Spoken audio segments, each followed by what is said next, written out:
Okay, good morning po at God bless lahat. Magandang umaga po sa inyo lahat. Sinaabot ng programang ito, so ano naman kung bahagi ng kultura na mayroon po tayo, kung magandang tanghali o magandang gabi po sa inyong lahat. At God bless po sa lahat, sa mga nag-subscribe, thank you po. Sa mga hindi pa po nagsusubscribe, subscribe na po kayo. Kung mabigat naman po yung subscription, kahit yung like na lang po at comment, okay na, appreciate ko na po yan. Thank you po sa lahat ng nakaka-appreciate po. God bless po sa lahat. Ang ating tatalakayin po ngayon ay yung tungkol sa trending to, balita ngayon sa buong kapuluan. Yung nagkaroon ng pagbabanta sa buhay ni Attorney Vic Rodriguez. Bigyan natin ng reaction kung anong klaseng kwento. Anong klaseng demolition job ng mga nagtatangka sa buhay ng ating Attorney Vic Rodriguez. Okay? Bakit nga ba nagkaroon ng ganyang bakit nga ba pinagtatangkaan? Dahil unang-una, di ba, si Vic Rodriguez, Attorney Vic Rodriguez ay bahagi ng kanyan. Bahagi yan ng administrasyong Marcos Jr. Siya yung nangungunang abogado ni Marcos Jr. Noong 2016 pa, lumaban na yan. Pinaglaban niya yung kanyang kliyente na si Marcos Jr. nung nagkuhan sila. Nag-file ng for Vice President ng dayaan daw. Yan. Parang lang, kinalang natin. Tapos, hanggang sa tumakbo presidente, siya yung naging bahagi. Naging bahagi siya ng panalo ng Marcos Jr. Yan naman talagang totoo. Pero dahil nga sa nakita niyang kabulukan, diba? Nakita niya yung mga bagay na hindi niya gusto, yung mga kasi nag-usap sila niyan before yung bago mag-oath sila diyan bago manumpayan, yung nasabi niya na may mga hindi siya gustong ilalagay sa kabinete. At nagkausap naman sila. Ay bahagi naman yung testimonya ng ating Attorney Vic Rodriguez. Pero dahil nga sa, di ba, may kagustuhan, yung nangingibabaw po kasi yung nangingibabaw yung tinatawag na kagustuhan na mailagay sa posisyon ng mga hindi karapat-dapat. Dahil nga, siyempre, power tripping to si di ba? Bahagi ng asawa ni Bongbong Marcos, di ba? Si Liza Araneta. Ay bahagi yan yung pahayag ng ating attorney na yan yung gusto maglagay ng mga tao na hindi karapat-dapat, di ba? Pero ngayon nangyayari, nagkakaroon ng di ba, pagbabanta sa kanyang buhay. Mahirap po yan, di ba? Yung tao, yung mama, nagsasalita lang regarding doon sa kanyang kaalaman. Pero dahil nga sa naaapektuhan sila at nagkakaroon ng pangunawa ng mga tao, mga Pilipino regarding sa pagkaganapan na nangyayari dito sa ating bansa, yun. Siguro, pero hindi natin sinasabi na sa kanila nagmula yan dyan sa Marcos administration. Mayroon daw pagtatangka sa buhay ng Attorney Vic Rodriguez. Siguro, sa tingin at sa aking conclusion o sa aking palagay dyan, yung sobrang mabigat dyan. Dyan magsisimula yung tinatawag na malaking kaguluhan yan kapag may nangyari dyan sa Attorney Vic Rodriguez. Diba? Pero yan yung yan si Attorney Vic Rodriguez, bago umupo sila sa Malacanang, sinabi niya na yung hindi pwedeng umupo. Kilala niya kasi ipinipilit nga yung gustong iupo. Unang-una dyan si against siya sa pag-upo ni Mel Robles. Ayan si Mel Robles, di ba? General Manager ng PSSO ng sa dyan na kung sino na nanalo sa loto, di ba? Sinabihan niya na yan ang ating Pangulo na hindi pwede yan kasi may kaso nga po yan si Mel Robles sa ombudsman. Bali, yan si Mel Robles, naging din yan, naging general manager ng ng itong LRT na bahagi rin yan. Kaso nga nagkaroon ng katiwalian dyan, bahagi siya sa mga idinimanda at nagkaroon ng kaso sa ombudsman. Yun yung inaayawan ni Attorney Vic Rodriguez. Kasi nga, di ba, may kaso. Tapos may nakapending na kaso sa ombudsman, tapos ilalagay mo sa kabinete o bahagi ng mga tauhan mo o bahagi ng kabinete mo yan o bahagi ng tao mo dyan sa bagong administrasyon, 'di ba? Parang may bahid. Kaya ayaw niya, gusto niya dapat sabi niya nga marami pa naman pagpipilian. Pero dahil sa kagustuhan ni Lisa Marcos Araneta, 'yon. Nagtagumpay sila na ilagay. Kaya nagkaroon ng kaunting hindi pagkakaunawaan 'yan. Siyempre, wala kang magagawa Lisa Marcos 'yan, ba? Asawa ng First Lady 'yan. Gusto niya 'yan 'di ba? May mga bagay na pinag-uusapan siguro na hindi natin alam kung anong, 'di ba? Imagine mo naman, record diyan sa buong mundo. Dahil isang linggo, dalawang lang may nananalo, 'di ba? Tinatawag na lone baiter, ang tawagin sila. May mga lone baiter, 'di ba? Nakuha naman 'yan sa Senado. Kita naman, 'di ba? Na halos yung nanalo sa loto edited. Yung ginamitan lang ng, 'di ba? Yung mga dahilan na edited yung tungkol sa para daw di makilala, walang po yun. Palusot lang yun. Pero ang totoo talaga, di ba? Base doon sa nakita natin hearing sa Senado, hindi talaga yun ang nanalo. Ginagawan lang nila ng paraan para di ba? Kasi yan yung tinatawag na operation nila yan. Di ba?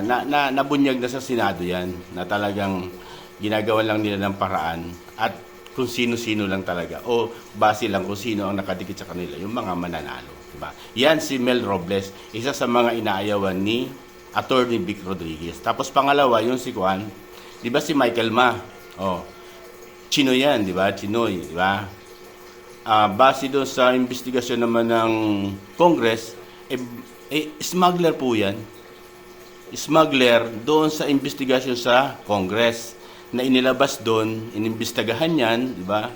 Na isa sa mga smuggler ng dito sa Pilipinas, pero gustong di ba? Dahil sa malapit nga kay Lisa Araneta Marcos, yun.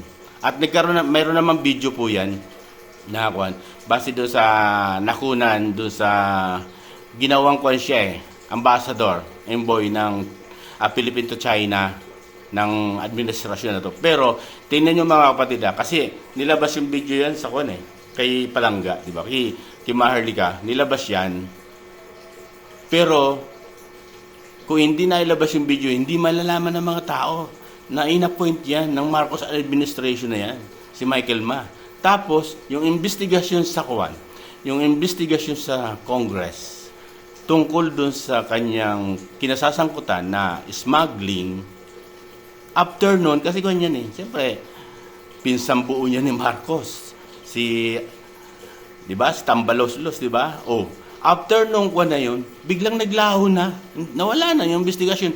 Walang yung, di ba sa Congress naman, di ba? Pag nag-imbestiga yan, o yan, ito legislation lang talaga. Para makagawa lang sila ng mga batas. Di ba? Para sa mga guidelines kung paano, para mag-uwi na maulit yun. Pero tingnan nyo, walang committee report yan. Yung investigasyon sa Congress tungkol kay Michael Ma. Basta bigla na lang wala na. Parang hindi natin alam. Siguro may mga tinatawag na pagbabraso, itigil mo yan. Parang gano'n yun bahagi ng opinion lang natin mga kapatid di ba? Kasi biglang nawala yung investigasyon sa Congress tungkol dyan kay Michael Ma. Yung pala, di ba, na-appoint na ambassador ng China, di ba? Tapos isa pa, smuggler. Identified talaga ang smuggler.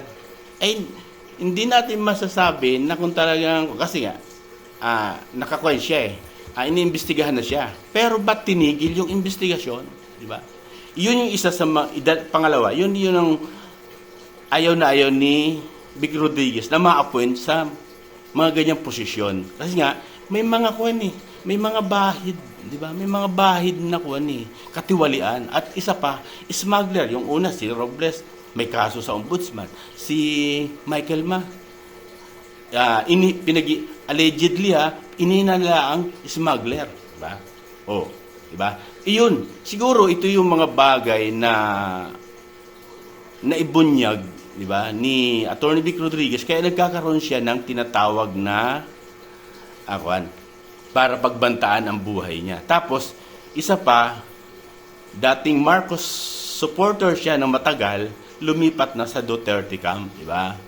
At bahagi niya siya yung nangunguna sa Maisog, di ba? Sa TAPS, di ba? yung TAPS na yun na pinangunguna, siya yung nangunguna dyan. At nagbibigay ng naglalabas ng ano't anong bahagi ng kabulukan at katiwalian sa gobyernong ito. Siya yung isa sa mga nangunguna. At kita naman natin na talagang mayroon siyang masasabi dahil nagmula nga siya sa loob, di ba? Kita niya yung kaganapan, tapos yung ibinibigay niyang issue at ibinibigay niya ng mga rekomendasyon para wag malagay yung mga taong to, parang parang tama, di ba? Tama, pero ayaw niya, pero gusto ng administrasyon na to sa pangunguna ni bagamat siguro ayaw nung Bongbong Marcos, pero dahil nga sa, di ba, ang namumuno sa ating bansa, itong si hindi naman si Marcos itong si Lisa Marcos Araneta, yung asawa, si First Lady, ibase sa mga nilabas ng mga ng mga pahayagan sa naglalabasan naman po sa malalaking yan. Hindi man siya nabigyan ng mandato, kasi ang may mandato po sa atin, si Bongbong Marcos, binoto siya ng 31 million ng mga botante. Pero ang lumalabas, ang namumuno sa ating bansa ay kahit isang boto walang mandato, walang ibinigay na kahit isang boto itong First Lady, di ba? Pero siya yung kailangan ito i-appoint, ito ilagay natin, siyang nasusunod. 'Yun ang mabigat 'yan, di ba? Kaya ipahayag naman ng ating di ba? Attorney Vic Rodriguez. Mabigat po 'yan, di ba? Namumuno sa ating bansa, hindi naman natin ibinoto, di ba? Kaya siguro nagkakaroon na ng yung tinatawag na pangamba, takot sa posisyon nila dahil sa pagsasalita ni Attorney Vic Rodriguez, Alam mo mga kapatid, ito lang masabi ko ito si Attorney Vic Rodriguez, marami pang bala to. Marami pang balang ilalabas to. Bakit? Matagal nga po sila nagsama. Yun na lang sa Ako, opinion ko lang po ito yung sa drug test na lang ng ating Pangulo. Sa aking palagay, meron siyang alam dyan. Diba? Bagamat hindi nga daw siya isinama nung magpa-drug test sa St. Luke's. Pero, hindi natin maikukuha na mayroon pa siyang nalalaman regarding doon. Kasi, ang nangyari, diba, bagamat kinumpirma ng mga doktor na pwedeng mangyari yung 2 minutes sa drug test ni Bongbong Marcos, pwede raw mangyari. Pero sa ating mga ordinaryong mamamayan at may mga kaalaman tungkol sa tinatawag niya sa medical niya na yan, parang imposible 2 minutes kasi yung pag-prepare mo pa lang di ba? Maghuhugas ka pa ng kamay diyan. Kasi bibilangin, alam ka naman bilangin mo doon sa starting, di ba? Kaya nga siguro nagkakaroon ng pagtatangka sa buhay ng Attorney Vic Rodriguez kasi lumalabas na yung mga kabulukan, di ba? Lumalabas na yung mga pagmamanipula ng administrasyon na to. Lumalabas na yung tinatawag na yung pagiging diktador nitong administrasyon na to, di ba? Lumalabas na yung pagiging gahaman, di ba? Gahaman sa panunungkulan, gahaman sa pera, ito.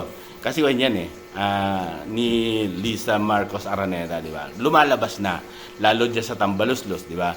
Maraming issue na talagang naglalabasan, na talagang parang, di ba? Kaugnay dun sa mga bagay na nasasabi ni Attorney Vic Rodriguez. Bakit hindi magkakaroon nga naman ng, di ba, pagtatangka? Nagiging di ba? Nagiging vocal ka regarding do sa mga issue na nangyayari at nakikita natin na totoo, di ba? Nakikita natin na mataas yung tinatawag na kredibilidad ni Attorney Vic Rodriguez sa pagsasabi ng ganito. Kaya sabi ko nga, hindi na maiaalis yan, bahagi yan. Pero ang akin lang, once, ito lang masasabi ko sa inyo mga kapatid, once na nangyari yan, ito yung kumbaga tawagin sa sa salitang mga kantuhan kasi hindi naman tayo kantuhan. Finished product to kung tawagin, kumbaga sa finished product administration na di ba? Pag nangyari ang kay Vic Rodriguez, kay Attorney Vic Rodriguez, sana wag naman pong ganoon.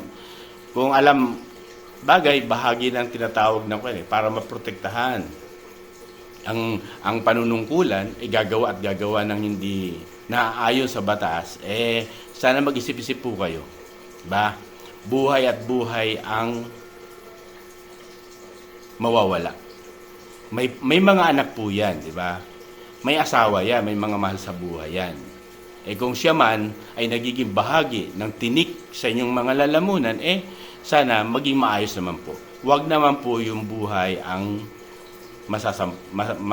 mapipinsala. Kasi may mga mahal din sa buhay yan. Pero dahil nga sa ganitong klase na galawan, ito yung galawan ng desperado, diba? Yung pinsalain mo yung isang tao na bagamat nakapagsasalita kasi nga, diba, naging laban na siya sa administrasyon na to.